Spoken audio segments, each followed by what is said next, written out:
మన తండ్రి అయిన దేవుని నుండి ప్రభు అయిన యేసు క్రీస్తు నుండి కృపయు సమాధానము మీకు కలుగును గాక.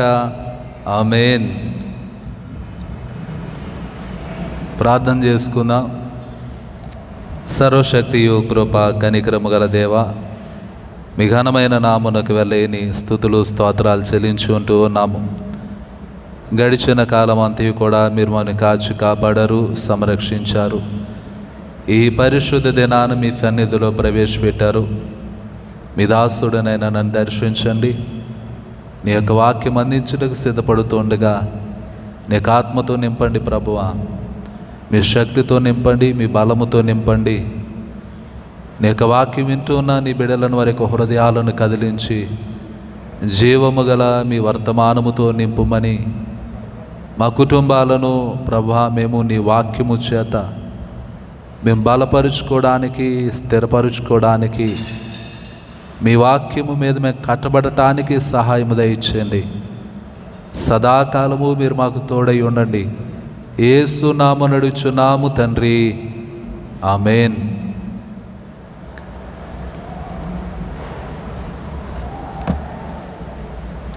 ప్రభునందు ప్రియ దేవుని బిడలారా,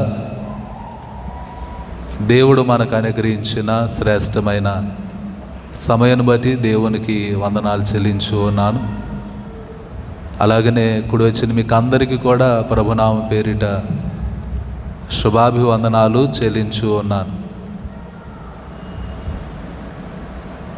దేవుని యొక్క మహాకృపను బట్టి ఈ రీతిగా మనం దేవుని ఆరాధించడానికి, దేవుని సన్నిధిలో గడపడానికి దేవుడిటి గొప్ప ధన్యత మనకు దయచేశాడు.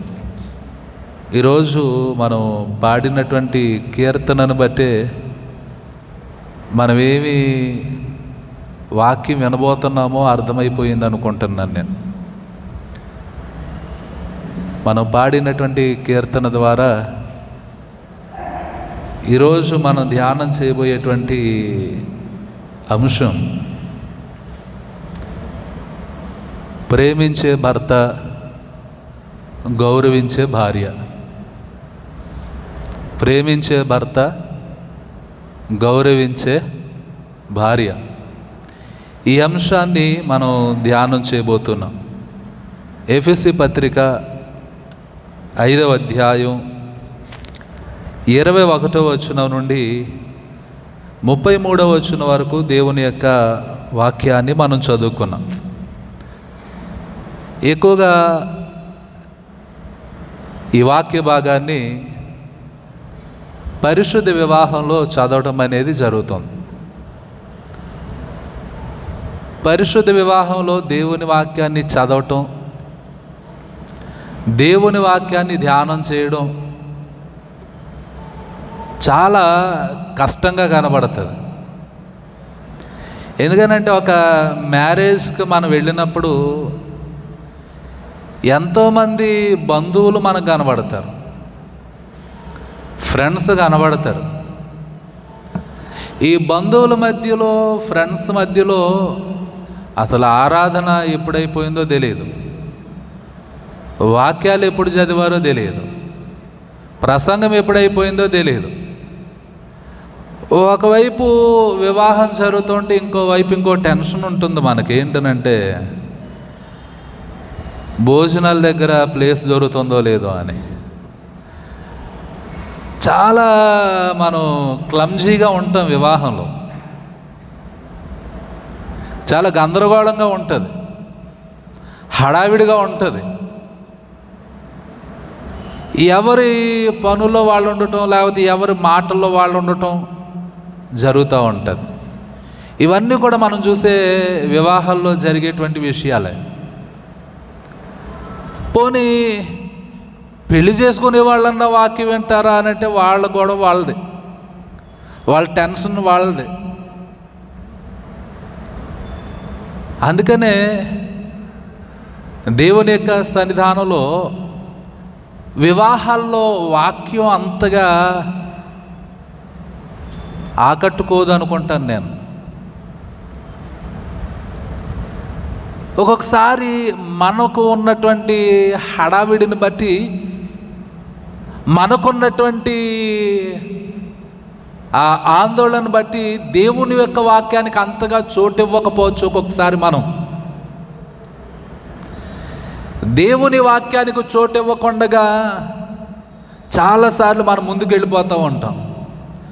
అందుకని ఈరోజు క్రైస్తవ వివాహాన్ని గురించి, క్రైస్తవ కుటుంబాన్ని గురించి ఈరోజు దేవుని వాక్యాన్ని మీతో మాట్లాడాలని నేను ఆశపడుతున్నాను. ఏ క్రిస్టియన్ మ్యారేజ్, క్రైస్తవ వివాహం. క్రైస్తవ వివాహం అనగానే కవనెంట్ రిలేషన్షిప్, కవనెంట్, నిబంధన సహవాసం.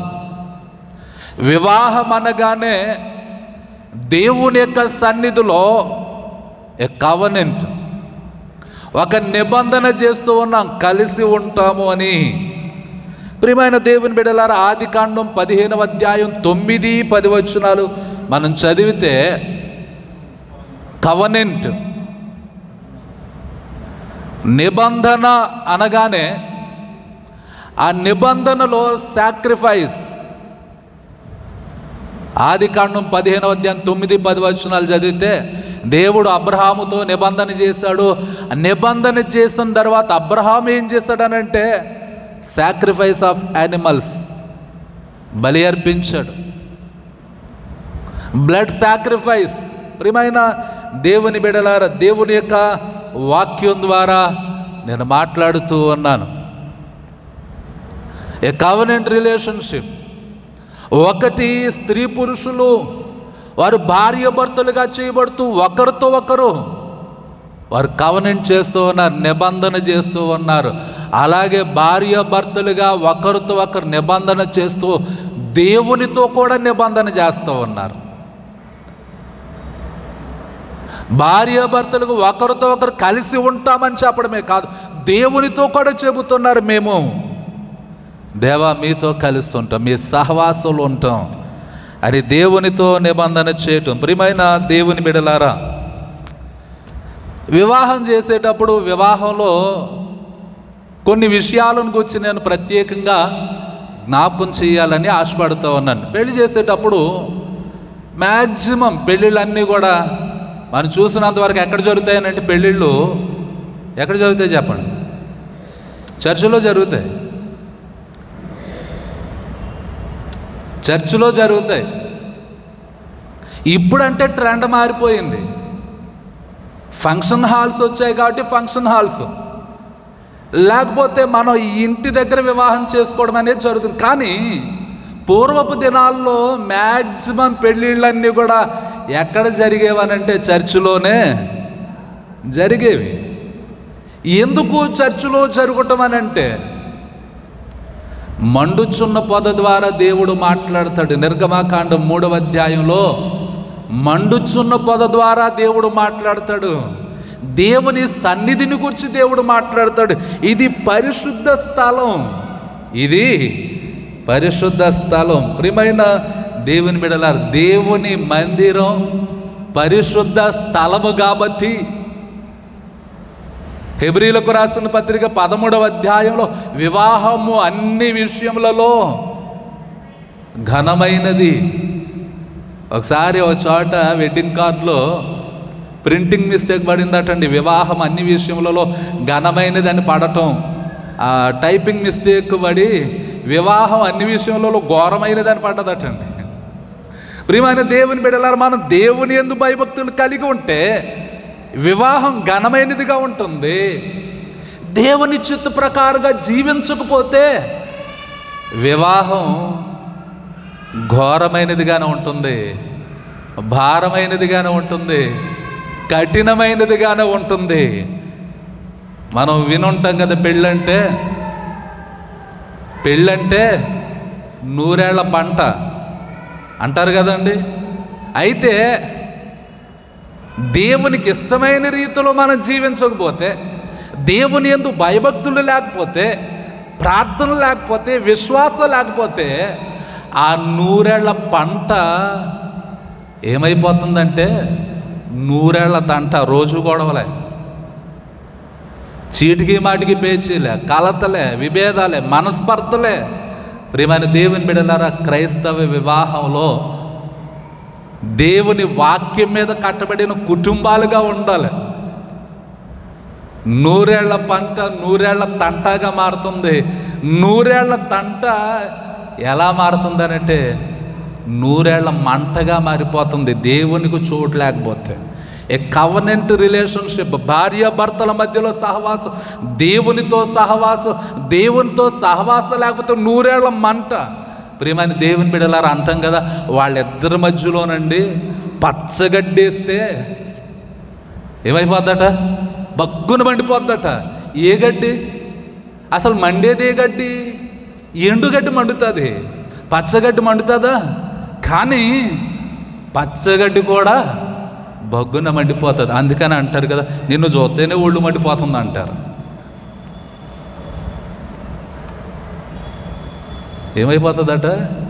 చూస్తుంటేనే ఒళ్ళు మండిపోతుంది, లేకపోతే చూస్తుంటేనే ఒళ్ళంతా కారం రాసుకున్నట్టుంది అనిపిస్తుంది. దేవునితో సహవాసం లేకపోతే, దేవునిలో మనం లేకపోతే, దేవుని చిత్త ప్రకారంగా జీవించకపోతే కుటుంబము ఎంత బలహీనమైపోతుందో, ఎన్ని సమస్యలు ఎదుర్కొంటామో దేవుని యొక్క వాక్యం ద్వారా మనం జ్ఞాపకం చేసుకుంటూ ఉన్నాం. ప్రియమైన దేవుని బిడ్డలారా, వివాహం అనగానే కవనెంట్ రిలేషన్షిప్. భార్యాభర్తలుగా జత చేయబడినటువంటి వారు, 2 lives are joined as one by God. దేవుని చేత జత చేయబడుతున్నారు, దేవుని చేత ఏకం చేయబడుతున్నారు. అందుకని ఆదికాండం 2వ అధ్యాయం చివరి వచనాలు, వారిద్దరుగా నుండక ఎలా ఉంటారు? ఏక శరీరంగా ఉంటారు. ఇప్పుడు రెవరెండ్ జాన్సన్, దేవుడు నన్ను చూస్తున్నప్పుడు ఎవరు కనపడాలంటే నాలో పాస్టమ్ గారు కూడా కనపడాలి. దేవుడు పాస్టమ్ గారిని చూసినప్పుడు ఎవరు కనపడాలని అంటే పాస్టర్ గారు కూడా కనపడాలి.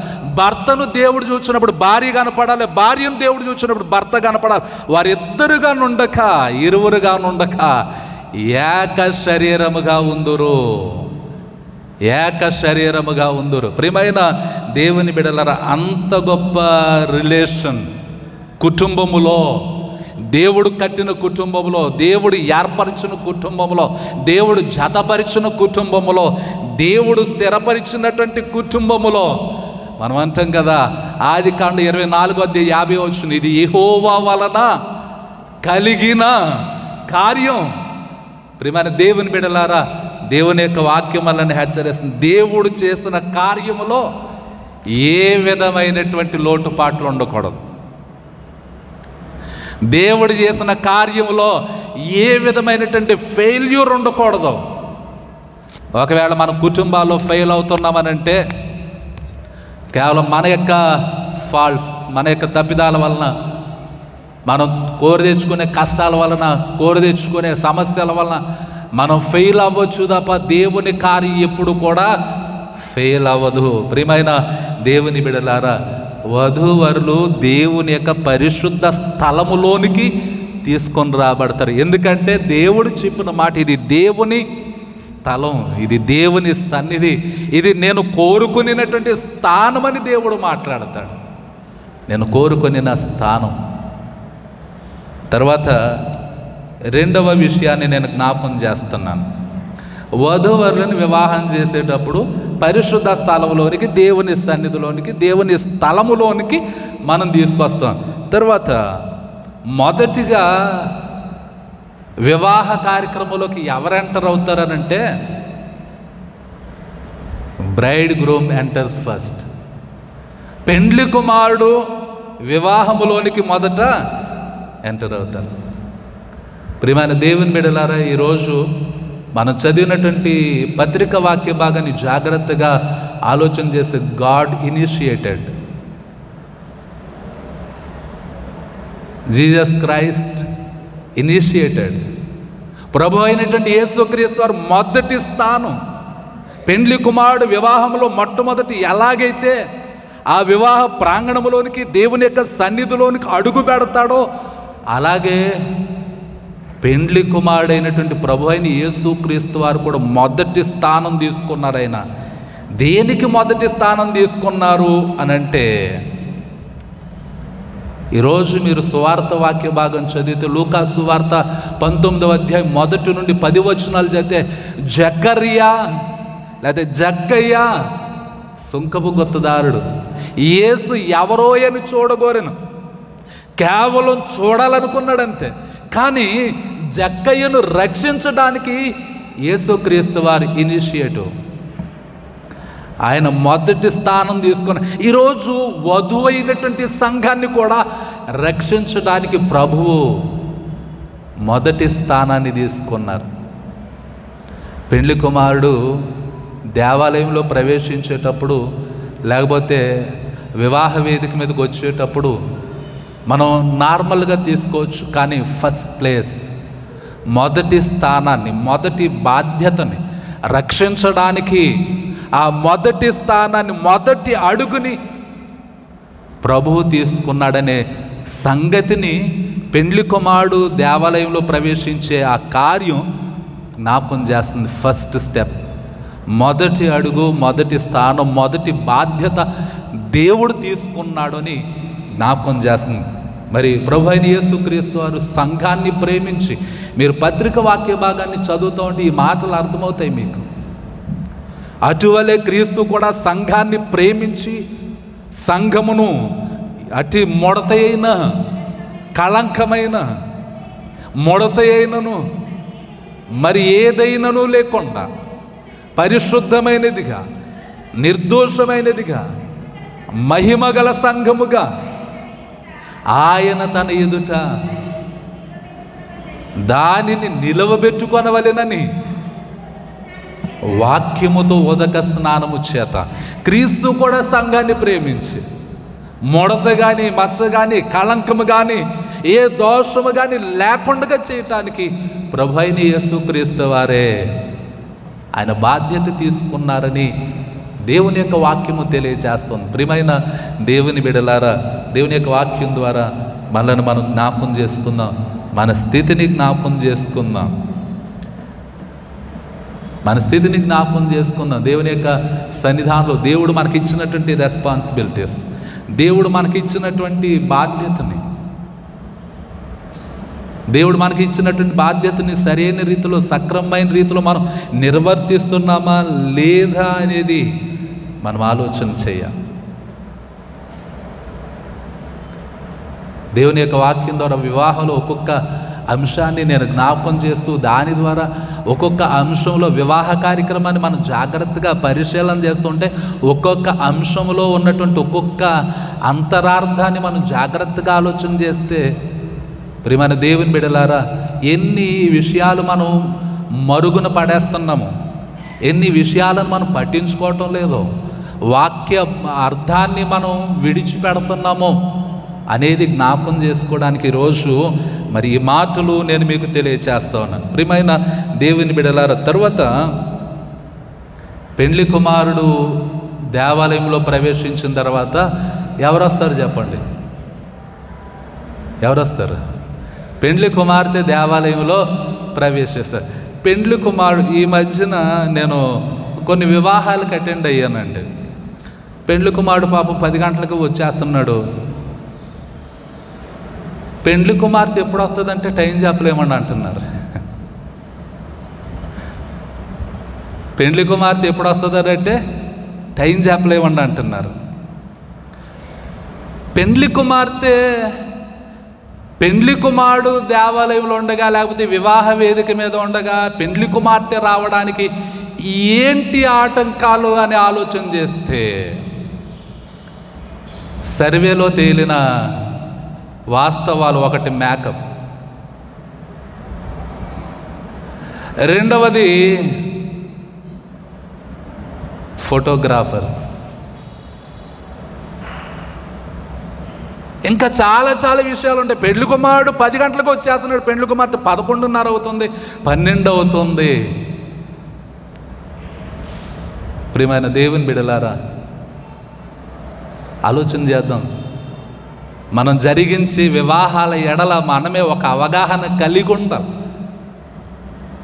మనం జరిగించే కార్యక్రమాల ఎడల మనమే అవగాహన కలిగి ఉండాలి. మనలను మనమే సరి చేసుకోవాలి. మన పద్ధతులను మనమే బాగు చేసుకోవాలి. దేవుని యొక్క సన్నిధానంలో ఈ మాటలు నేను ఎందుకు జ్ఞాపకం చేస్తున్నానంటే, మనలను మనం సరి చేసుకుని రాబోయే దినాల్లో ఎలాంటి సమస్యలు లేకుండా మనం ముందుకు సాగిపోవడానికి, ఒక జాగ్రత్త కలిగి ఉండడానికి, ఒక హెచ్చరిక కలిగి ఉండడానికి మనలను మనం సరి చేసుకోవడానికి దేవుని వాక్యం ద్వారా నేను మాట్లాడుతూ ఉన్నాను. ప్రియమైన దేవుని బిడ్డలారా, పెండ్లి కుమార్తె దేవాలయంలో ప్రవేశించేటప్పుడు ఒక మాట చెప్తారు పాస్టర్ గారు. ఏం చెప్పండి? పెండ్లి కుమార్తె దేవాలయంలో ప్రవేశించేటప్పుడు ఒక మాట చెప్తారు పాస్టర్ గారు. వధువు దేవాలయంలో ప్రవేశిస్తూ ఉండగా సంఘమంతయు లేచి నిలబడాలి. పెండ్లి కుమారునితో సహా లేచి నిలబడాలి. అమ్మ, ఎంత హానర్ ఇచ్చాడు మీకు దేవుడు. వధువుగా, ఒక స్త్రీగా, ఒక తల్లిగా దేవుడు స్త్రీకి, ఆడవారికి ఎంత హానర్ ఇచ్చాడు దేవుడు. ఎంత ఘనతనిచ్చాడు దేవుడు, ఎంత ఆధిక్యతనిచ్చాడు దేవుడు. ప్రియమైన దేవుని బిడ్డలారా, దేవుడిచ్చినటువంటి ఆ హానర్, దేవుడిచ్చినటువంటి గౌరవాన్ని, దేవుడిచ్చినటువంటి ఆధిక్యతని, దేవుడిచ్చినటువంటి ఘనతని నిలవబెట్టుకోవాలి. సామెతల గ్రంథకర్త అంటాడు, మరి ఆయన ఎలాంటి ఎక్స్పీరియన్స్ అనుభవించాడో తెలియదు కానీ, గయ్యాళితో పెద్ద ఇంట ఉండటం కంటే, గయ్యాళితో మిద్దె మీద ఉండటం కంటే ఎక్కడ ఉండటం మేలంట. మీరు సామెతల గ్రంథాన్ని చదివితే మీకు ఈ విషయాలన్నీ కూడా అర్థమవుతూ ఉంటాయి. ప్రియమైన దేవుని బిడ్డలారా, దేవుని యొక్క వాక్యం ద్వారా నేను మాట్లాడుతూ ఉన్నాను. దేవుడు మనకిచ్చినటువంటి ఆ ఆశీర్వాదాన్ని మనం పోగొట్టుకోకుండా, సరి అయినటువంటి రీతిలో దేవుడు మనకిచ్చిన ఆశీర్వాదాన్ని మనం వినియోగించుకోవాలి. భార్యాభర్తలు ఉన్నారు. భార్య పాస్టర్ గారు కంప్లైంట్ చేసింది. పాస్టర్ గారు, మా భర్త చెప్పిన మాట వింటలేదండి, ఆయన ఇష్టానుసారంగా ఉంటున్నాడండి,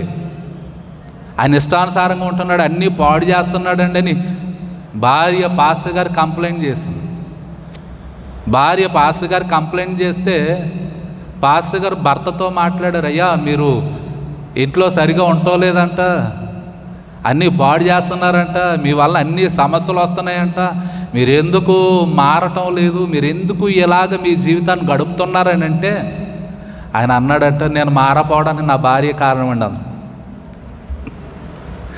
నేను మారపోవడానికి నా భార్య కారణం. అప్పుడు పాస్టర్ స్టన్ అయ్యారు. ఆయన భార్యను చూస్తేనేమో దేవాలయంలో చాలా అన్ని కార్యక్రమాల్లో చాలా ముందుంటుంది, పాటలు పాడుతుంది, ప్రార్థన చేస్తుంది, వాక్యం చదువుతుంది, అన్ని కార్యక్రమాల్లో పాల్గొంటుంది.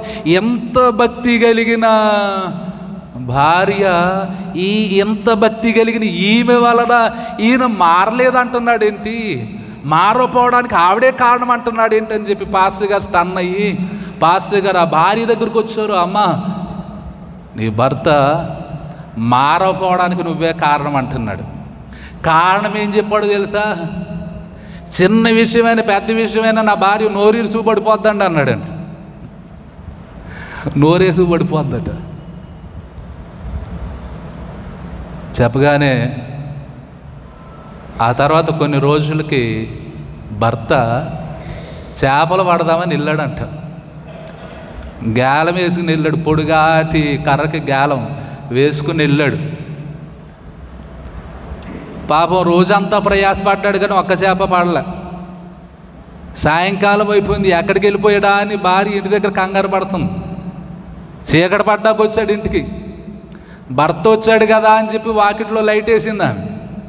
పాపం ఈయన రావడమే ఈ గ్యాలం కర్ర భుజం మీద పెట్టుకుని వచ్చాడు. రావడం ఈ కర్ర వెళ్ళి ఆ బల్బు తగిలింది, బల్బు పగిలిపోయింది. ఇంక ఈయన పై ప్రాణాలు పైన పోయినాయండి. పై ప్రాణాలు పైన పోయి, అమ్మ నన్ను ఇంకేమంటుందో నా భార్య, ఇక నన్ను చెడామడ తిట్టేస్తుంది, నన్ను కుదురుండనివ్వదు అని పాపం ఆయన భయపడతాన్ని బిక్కుబిక్కుమంటూ చూస్తున్నాడు. చూస్తామంటే ఈ లోపల భార్య ఉంది, ఏమండి ఏం కంగారు పడకండి, ఆ గేలంకర పక్కన పెట్టేయండి, గేలంకర పక్కన పెట్టేయండి, పోయింది ఒక చిన్న బలుబే కదా, ఇంకో బలుబు తెచ్చి పెట్టుకుందామలేండి అంది. వచ్చే ఆదివారం నుంచి తన భార్యతో కలిసి దేవాలయానికి వెళ్ళడం ప్రారంభించాడు. ప్రియమైన దేవుని బిడ్డలారా, మనం మారితే ఇంకొకరు మారడానికి అవకాశం ఉంటుంది. మన పద్ధతి మారితే ఇంకొకరి పద్ధతి మారుతారు. మన మాటలు మారితే ఇంకొకరి మాటలు మారుతాయి. దేవుని యొక్క వాక్యం ద్వారా నేను మాట్లాడుతున్నా. దేవుడిచ్చినటువంటి ఆధిక్యతని, దేవుడిచ్చినటువంటి ఆశీర్వాదాన్ని, దేవుడిచ్చినటువంటి ఘనతని మనం మరిచిపోకూడదు. దేవుడిచ్చినటువంటి ఆధిక్యత మనం కాపాడుకోవాలి. పరమగీతముల గ్రంథకర్త అంటాడు కదా, వివాహ దినమున అతని తల్లి అతనికి పెట్టిన కిరీటము చూడండి. ఆ కిరీటం ఎవరు అని అంటే, యోగ్యురాలు తన పెనిమిటికి కిరీటం. చూసారా ఎంత మంచి మాటలతో దేవుడు బైబిల్లో స్త్రీని పోల్చాడో చూడండి.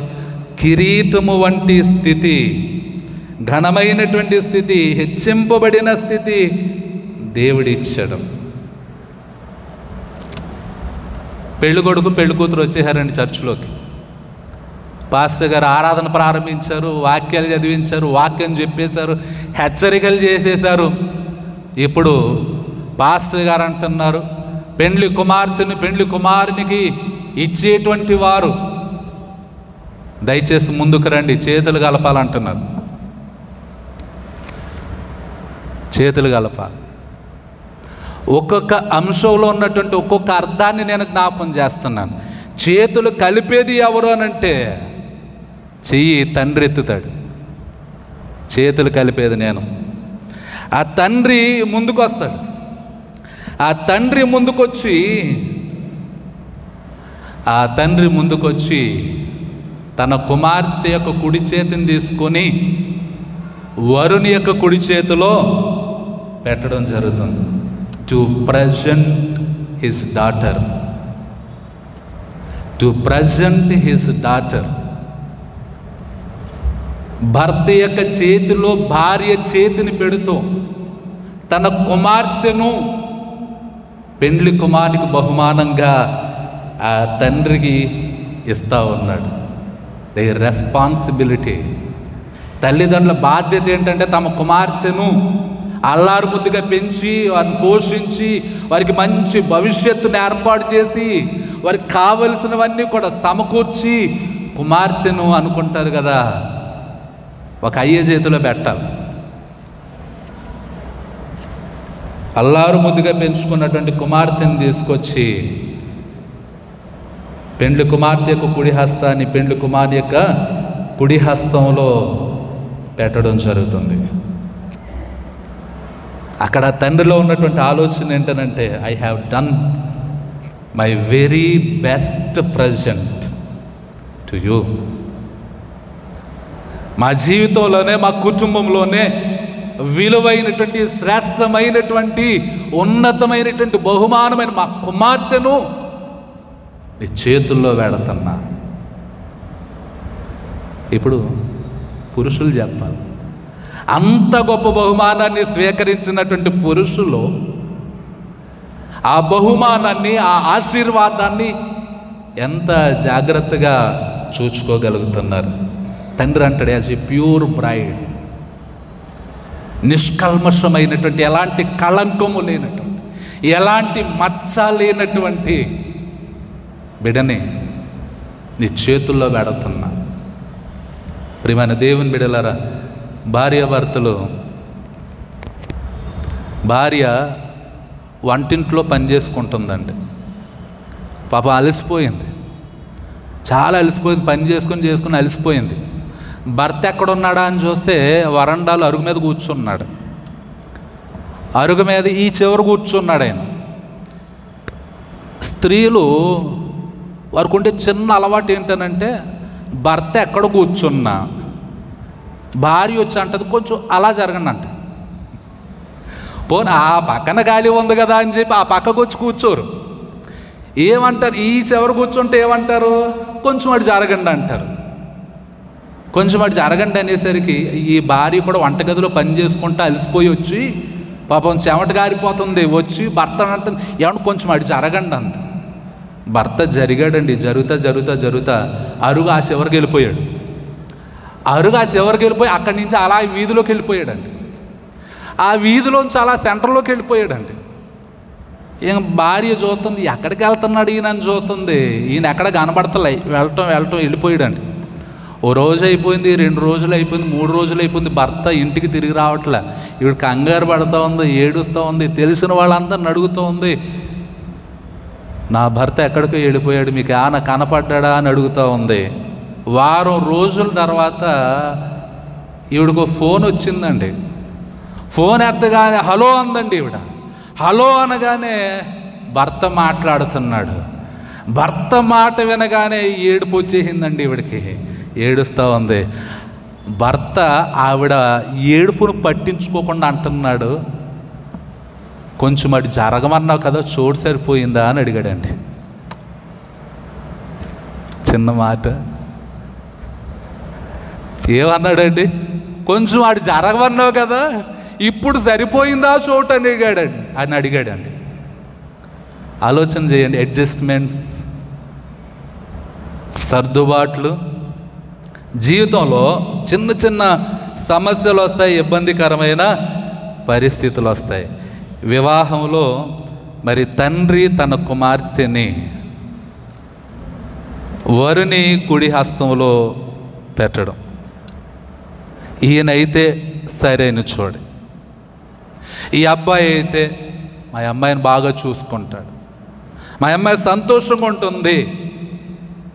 ఎ బ్లెస్సింగ్ యూనియన్, ఆశీర్వాదకరమైన సహవాసం అని తల్లిదండ్రులు ఆలోచన చేస్తారు. దేవుడు కూడా వారి ఎంపికని ఆమోదిస్తాడు. కాబట్టి తండ్రి తన కుమార్తె కుడి చేతిని వరుని యొక్క కుడి చేతిలో పెట్టగానే ద ట్రాన్స్ఫర్ ఆఫ్ కేర్, అంతవరకు కూడా తన కుమార్తెను ఎంత కాపాడాడో ఆ కాపాడినటువంటి ఆ కాపుదల బాధ్యత ఎవరికి ఇస్తున్నాడనంటే ఆమె భర్తకి ఇస్తామని ట్రాన్స్ఫర్ చేస్తూ ఉన్నాడు.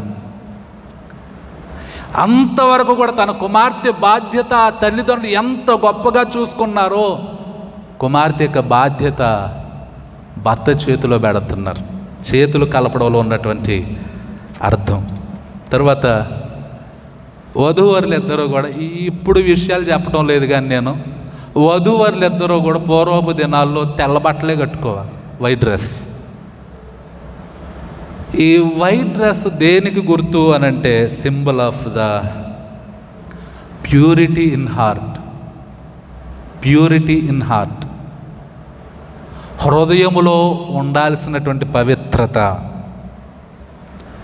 అండ్ లైఫ్, జీవితములో ఉండాల్సినటువంటి పవిత్రత.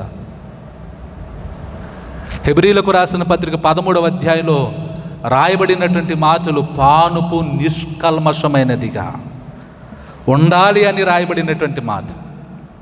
ఈ వైట్ డ్రెస్ దేనికి గుర్తనంటే ద రైచియస్నెస్ ఆఫ్ క్రైస్ట్, క్రీస్తు వారి యొక్క నీతికి గుర్తుగా. భార్య భర్తలు ఇరువురు కూడా ప్రభు వారి యొక్క నీతికి, ఆయన పరిశుద్ధతకి, ఆయన పవిత్రతకి, నిష్కళంకమైనటువంటి స్థితికి వారు గుర్తుగా ఉండాలి.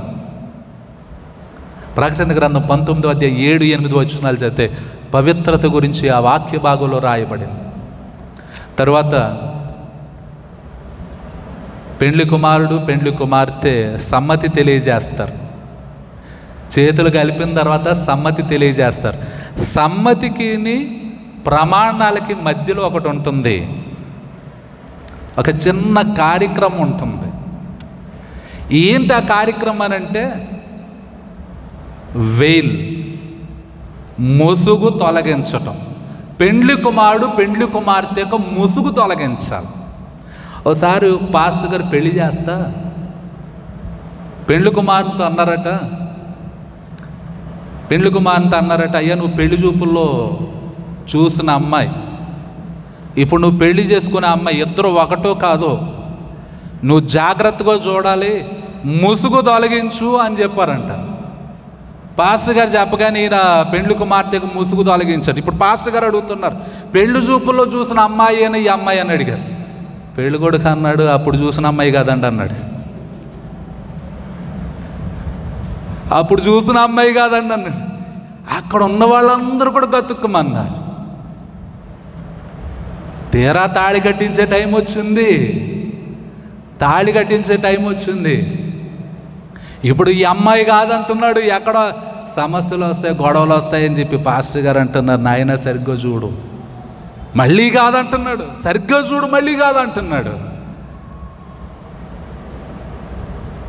అప్పుడు పెళ్ళి కొడుకుని అడిగితే అంటున్నాడు, నేను అప్పుడు వెళ్ళేసరికండి పెళ్ళి కూతురు పని చేసుకుంటా ముఖానికి చెమట కారుతా ఉందండి, ఈరోజేమో చక్కగా ముస్తాబయ్యి ఉంది, చక్కగా ముస్తాబయ్యి ఉంది. అమ్మయ్య అనుకున్నారండి అందరూను. ప్రియమైన దేవుని బిడ్డలారా, ముసుగు తొలగించడం అనే దానికి ఒక విషయాన్ని నేను జ్ఞాపకం చేస్తున్నాను. యోధా సాంప్రదాయంలో దేవాలయంలో ఒక తెర, దేవాలయంలో ఒక తెర పైనుండి క్రిందికి వేలాడదీయబడి ఉండేది. ప్రభు అయిన యేసుక్రీస్తు వారు ఎప్పుడైతే శిలువ మీద మరణించారో, దేవాలయంలో అడ్డుగా ఉన్నటువంటి ఆ తెర పైనుండి క్రిందికి నడిమికి చిరిగిపోయింది. ఎప్పుడైతే ఆ తెర చినిగిపోయిందో అప్పుడు ప్రజలు దేవుని సన్నిధి చూడగలిగారు, దేవుని మహిమ చూడగలిగారు, పరిశుద్ధ స్థలాన్ని చూడగలిగారు. ప్రియమైన దేవుని బిడలారా, మనం దేవుని యొక్క సన్నిధిని చూడగలిగేవారిగా ప్రభు అయిన యేసుక్రీస్తు వారి ద్వారా దేవుడు ఒక అవకాశాన్ని ఇచ్చాడు. దేవుడు గొప్ప ధన్యత మనకు దయచేశాడు. దేవుడు గొప్ప కృపను మనకు దేవుడు అనుగ్రహించాడు.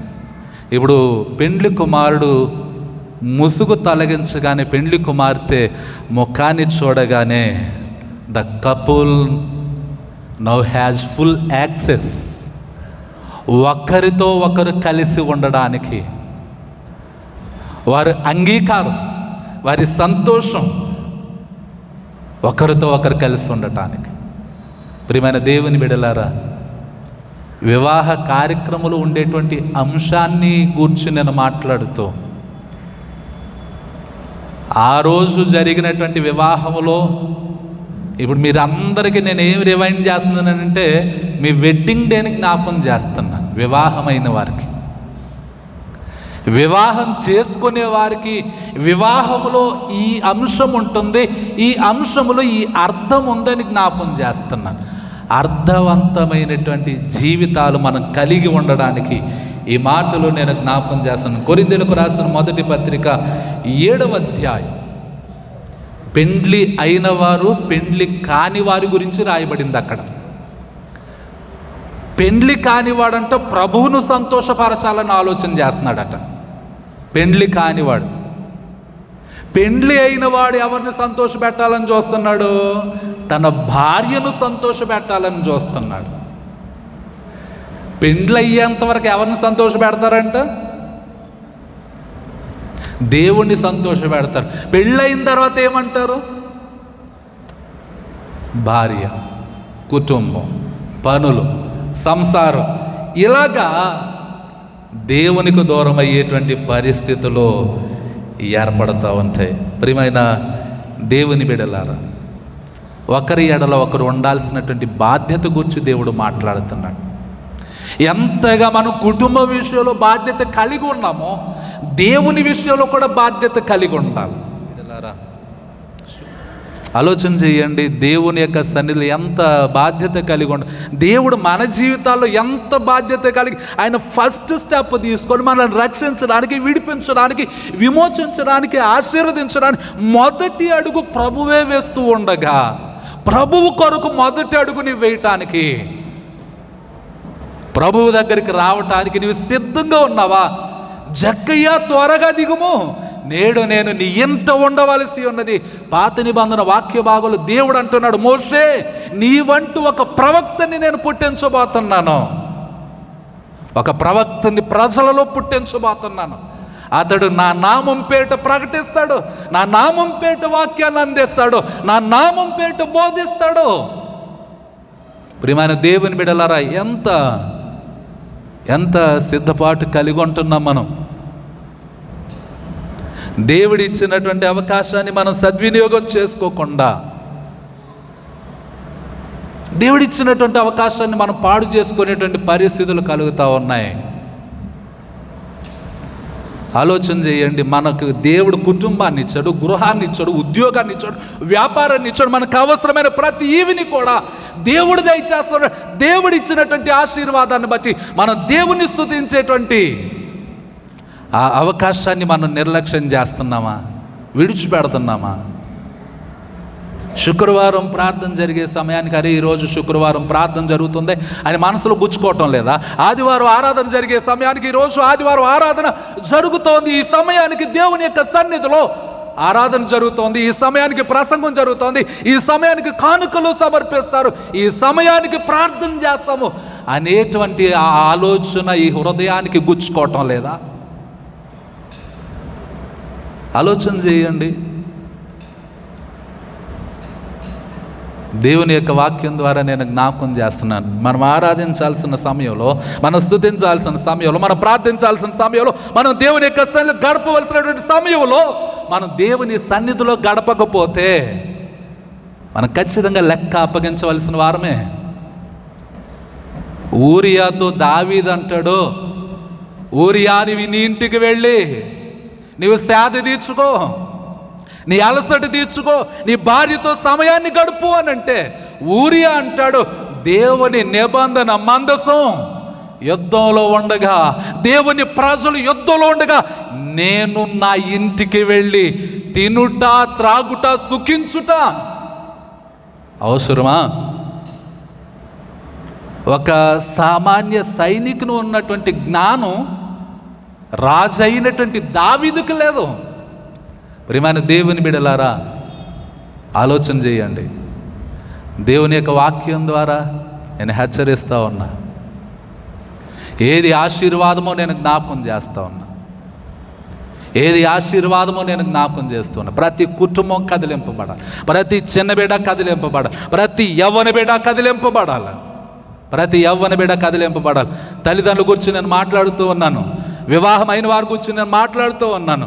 ఒకానొక సమయంలో వీరికి వివాహం కాకముందు నాకు సెల్ ఫోన్ కొనిస్తేనే కానీ నేను భోజనం చెయ్యను అనేటువంటి పట్టుదలలోంచి వచ్చినటువంటి బిడ్డలు, యవ్వన కుమారులు, యవ్వన కుమార్తెలు అలాంటి పట్టుదలలోంచి వచ్చినటువంటి వారు వివాహం అయిన తర్వాత మా అబ్బాయికి టీవీ తప్ప ఇంకొకటి కనబడటం లేదు, టీవీ చూస్తానే ఉన్నాడు మా అబ్బాయి, టీవీ చూస్తానే ఉంది మా అమ్మాయి అని కంప్లైంట్ చేస్తున్నారు. కౌన్సిలింగ్కి వెళ్తూ ఉన్నారు పిల్లల గురించి. ఒకనొక దినాన్ని సెల్ ఫోన్ ఇస్తేనే కానీ కుదరదని గొడవ చేసినాడు, అది చేస్తేనే కానీ నేను ఈ పని చేయనని గొడవ చేసినాడు. ఇప్పుడు వారి పిల్లలు గొడవ చేస్తూ ఉంటే కౌన్సిలింగ్కి వెళ్తూ ఉన్నారు. ప్రియమైన దేవుని బిడ్డలారా, ఆలోచన చేయండి. దేవుడు మనకిచ్చినటువంటి కుటుంబం, ఎఫెసీ పత్రిక 5వ అధ్యాయం 21 నుండి 33 వరకు చదివి, క్రైస్తవ కుటుంబం ప్రేమించు భర్త, గౌరవించు భార్య. కుటుంబాన్ని గురించి దేవుడు మాట్లాడుతున్నాడు. మనం కట్టబడవలసినటువంటి కుటుంబం గురించి. రీబిల్డ్ అవర్ ఫ్యామిలీ, మన కుటుంబాలను మనం కట్టుకుందాం, వాక్యం మీద కట్టుకుందాం, దేవుని సహవాసంలో మన జీవితాలను మనం కట్టుకోవాలని దేవుని యొక్క వాక్యం ద్వారా నేను హెచ్చరిస్తూ ఉన్నాను. ప్రియమైన దేవుని బిడ్డలారా, ప్రమాణాలు చేసిన తర్వాత ఎక్స్చేంజ్ ఆఫ్ రింగ్స్, ఉంగరాలు మార్చుకుంటారు. ఉంగరం దేనికి గుర్తు అంటే ద సీల్ ఆఫ్ అథారిటీ, అధికారానికి గుర్తు, అధికారానికి గుర్తు. ప్రియమైన దేవుని బిడ్డలారా, ఏ సీల్ ఆఫ్ అథారిటీ. ఒకరి మీద ఒకరికి దేవుడు అధికారాన్ని ఇచ్చాడు. భార్యాభర్తలు ఇరువురు కూడా దేవుడిచ్చినటువంటి అధికారాన్ని బట్టి ఒకరితో ఒకరు కలిసి జీవిస్తూ దేవుని అధికారానికి లోబడాలి. ఎవరి అధికారానికి లోబడాలండి? దేవుని అధికారానికి లోబడాల. ప్రియమైన దేవుని బిడ్డలారా, ఒక అధికారి యేసుక్రీస్తు వారి దగ్గరకు వచ్చి అంటాడు, అయ్యా నా దాసుడు బలహీనతలో ఉన్నాడు, నా దాసుడు బలహీనతలో ఉన్నాడు, నువ్వు వచ్చి బాగు చేయము అని కబురు పెడితే యేసే అంటాడు, ఇదిగో నేను ఇప్పుడే వచ్చి నేను బాగు చేస్తానంటే అధికారి అంటాడు, నేను ఒకరిని రమ్మంటే ఒకడు వస్తాడు, ఒకడు పొమ్మంటే పోతాడు, నాకే ఇంత అధికారం ఉంటే నువ్వెంత అధికారం కలిగిన వాడవయ్యా. ప్రియమైన దేవుని బిడ్డలారా, దేవునికి ఎంత అధికారం ఉంది, దైవజనికి ఎంత అధికారం ఉంది, తల్లిదండ్రులకి ఎంత అధికారం ఉంది, పెద్దలకి ఎంత అధికారం ఉంది. ఉన్నటువంటి అధికారం, ఉన్నటువంటి బాధ్యత, ఆ బాధ్యతకి అధికారానికి మనం లోబడేటువంటి వారిగా ఉంటూ ఉన్నామా? లోబడేటువంటి వారిగా, లోబడేటువంటి వారిగా, వినయ విధేయతలు కలిగినటువంటి వారిగా ఉంటూ ఉన్నామా? ఆలోచన చేయండి. దేవుని యొక్క వాక్యం మనల్ని హెచ్చరిస్తూ ఉంది. మన కుటుంబాలను గురించి దేవుడు మాట్లాడుతూ ఉన్నాడు. కొన్ని విషయాలు నేను జ్ఞాపకం చేస్తున్నాను. చదువు అంటే ఏకాగ్రత. ఏకాగ్రత లేని చదువు పరీక్షల్లో ఫెయిల్ అయ్యేలా చేస్తాం. ఏకాగ్రత లేని చదువు వ్యసనం అంటే చాలామందికి ఇష్టం. నిబద్ధత లేని వ్యసనం నరకానికి దారి తీస్తుంది. భక్తి అంటే మనసుపై కంట్రోల్.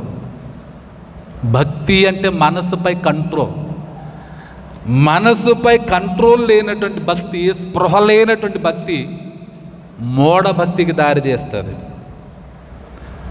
సంసారం అంటే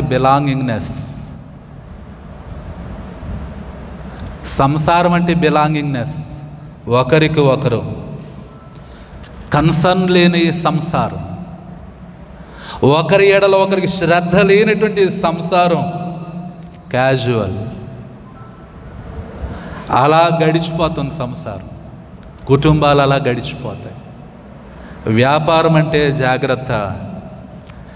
జాగ్రత్త లేని వ్యాపారం నాశనానికి దారితీస్తుంది. ప్రేమ అంటే సంతోషంతో చేసే స్నేహం,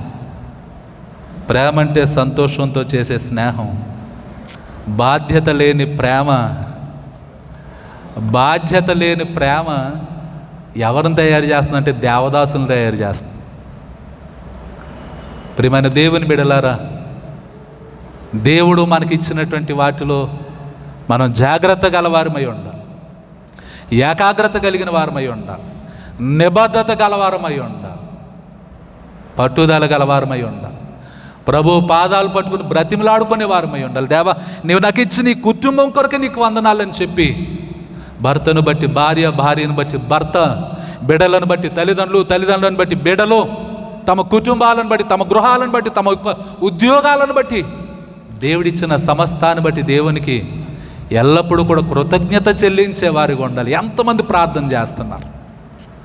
ఇంత మంచి కుటుంబాన్ని, సంతోషకరమైన కుటుంబాన్ని, ఆశీర్వాదకరమైన కుటుంబాన్ని దేవా మీరు మాకు ఇచ్చినందుకు వందనాలు. మీ పిల్లలకి చిన్నప్పుడు క్యాలెండర్లో ఫోటో చూసి వందనాలు చెప్పేస్తారు. క్యాలెండర్లో ఫోటోలు చూపి వందనాలు చెప్పడం నేర్పిస్తారు. చిన్నప్పుడు ఫోటో చూసి, క్యాలెండర్ మీద ఫోటో చూసి వందనాలు చెప్పేవాళ్ళు, ప్రైజ్ ద లార్డ్ చెప్పేవాళ్ళు, హల్లెలూయా చెప్పేవాళ్ళు, స్తోత్రం చెప్పేవాళ్ళు. పెద్ద అయిన తర్వాత ఎలా ఉంటున్నారు అనేది ఆలోచన చేయాలి. ఎంతగా దేవునికి దగ్గరగా ఉంటున్నా, దేవునికి సహవాసులు ఉంటున్నాం, దేవునితో నిబంధన చేస్తూ ఉన్నాం, దేవునికి ఇష్టమైన మార్గంలో మనం నడుచుకుంటూ ఉన్నాం.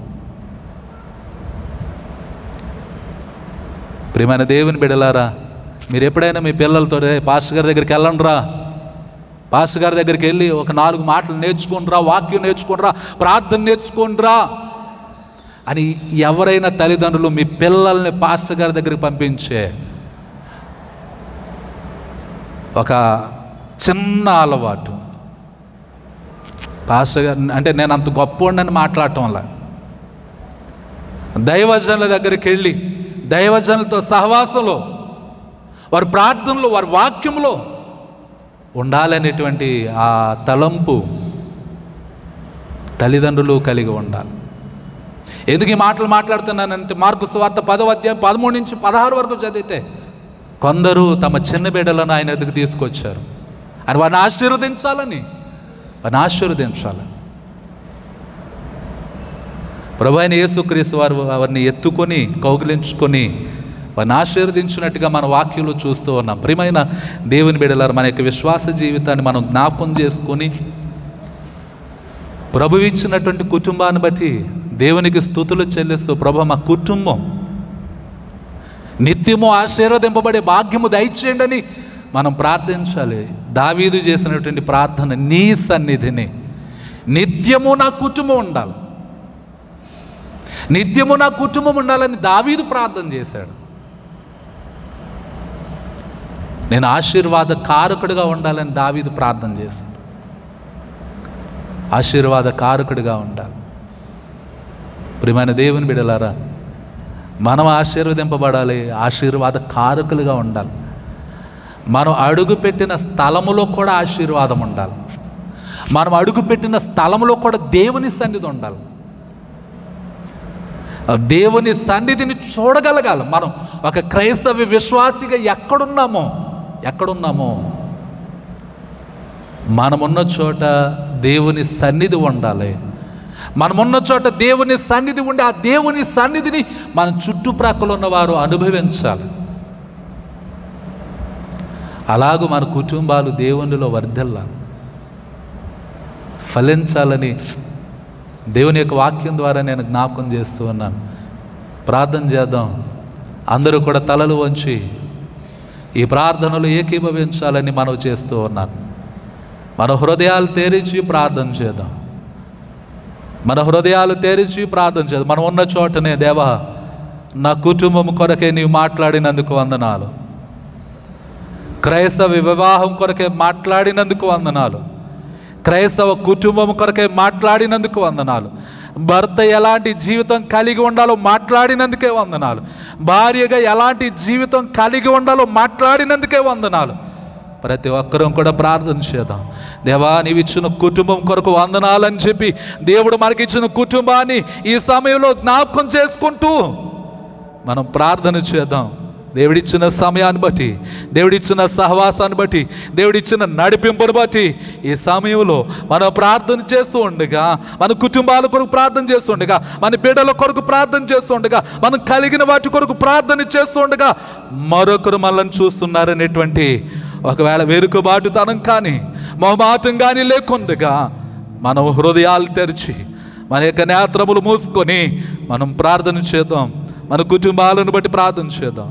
దేవా మమ్మను మీరు రక్షించుకున్నందుకే వందనాలు, క్షమించుకున్నందుకే వందనాలు, నీ పరిశుద్ధ రక్తంలో మమ్మల్ని కడిగి శుద్ధి చేసినందుకే వందనాలు అని మనం ప్రార్థించదు. ప్రభువా నీ అభిషేకం మా కుటుంబం మీద ఉంచండి, నీకు ఆత్మ నింపుదల మా కుటుంబం మీద ఉంచండి తండ్రి. మీకు ఆకాశపు వాకిండ్లు విప్పి మా కుటుంబము పట్టజాలనంత విస్తారమైన దీవెనలు దయచేయండి అని ప్రార్థించారు. ఏ కుటుంబంలో సమస్యలు ఉన్నాయి, ఏ కుటుంబంలో కలతలు ఉన్నాయి, ఏ కుటుంబంలో విభేదాలు ఉన్నాయో మా దేవుడు నీతో మాట్లాడుతుండగా, మా దేవుడు నిన్ను దర్శిస్తుండగా, దేవుడు నీకు సహాయం చేయడానికి సిద్ధపడుతుండగా ఈ సమయంలో దేవా నా కుటుంబాన్ని దర్శించు, నాతో మాట్లాడు, నా కుటుంబంలో నీ సన్నిధి ఉంచని ప్రార్థన చేయండి.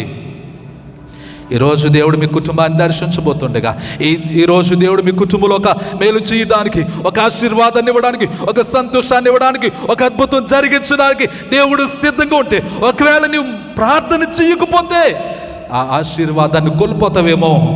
చిన్న బిడ్డలు, యవని బిడ్డలు, స్త్రీలు, పురుషులైన వారు మీరెవరిని చూడక, ఏ తట్టునకు చూడక నిస్వార్థమైనటువంటి ప్రార్థన, నిష్కల్మషమైన ప్రార్థన, దేవా నా కుటుంబాన్ని దీవించండి, నా కుటుంబాన్ని దీవించండి, నా కుటుంబాన్ని నీ చేతులకు అప్పగించుకుంటున్నా, నా కుటుంబంలో నీవు ఉండండి, నీ మహిమనుంచండి, నీ వెలుగునుంచండి, నీకు ఆత్మనుంచండి, చీకటి అంధకార శక్తుల ప్రభావం యేసు నామములో లయపరచుండని ప్రార్థన చేద్దాం. ఒకవేళ దురాత్మ శక్తుల ప్రభావం ఒకవేళ మన కుటుంబాన్ని ఆవరిస్తూ ఉంటే, మన గృహాన్ని ఆవరిస్తూ ఉంటే, మనలో చుట్టుముడుతూ ఉంటే యేసు నామములో చీకటి అంధకార శక్తుల ప్రభావం యేసు నామములో ఆజ్ఞాపిస్తూ ఉన్నాను, లయపరచునుగాక. ఆమేన్, ఆమేన్, ఆమేన్. ప్రార్థన చేద్దాం. మహాపరిశుద్ధుడా మీకు వందనాలు. దేవా నీవు నిలబెట్టినందుకు వందనాలు, నీ బిడ్డలతో మాట్లాడినందుకు వందనాలు. మా హృదయాలను కదిలించినందుకు వందనాలు. నీ వాక్యము చేత బలపరిచినందుకు వందనాలు. నీ వాక్యము ద్వారా స్థిరపరిచినందుకు వందనాలు. నీ సన్నిధిలో కూడి వచ్చిన ప్రతి ఒక్క బిడ్డను వారి కుటుంబాలను నిండారులుగా దీవించమని, ఏ శోధన, ఏ కీడు, ఏ అపాయము నీ బిడ్డల మధ్యలో చేరకుండా వారిని కాపాడుమని ప్రభువా, నీ బిడ్డలు ఈరోజు వారు చేసిన ప్రార్థనలకిచ్చి ఉన్నతమైన ప్రతిఫలం ఇచ్చి రాబో దినములలో నీ బిడ్డలను నీ సాక్షులుగా నిలబెట్టమని యేసు నామమున అడిగి వేడుకొనుచున్నాము తండ్రి. ఆమేన్.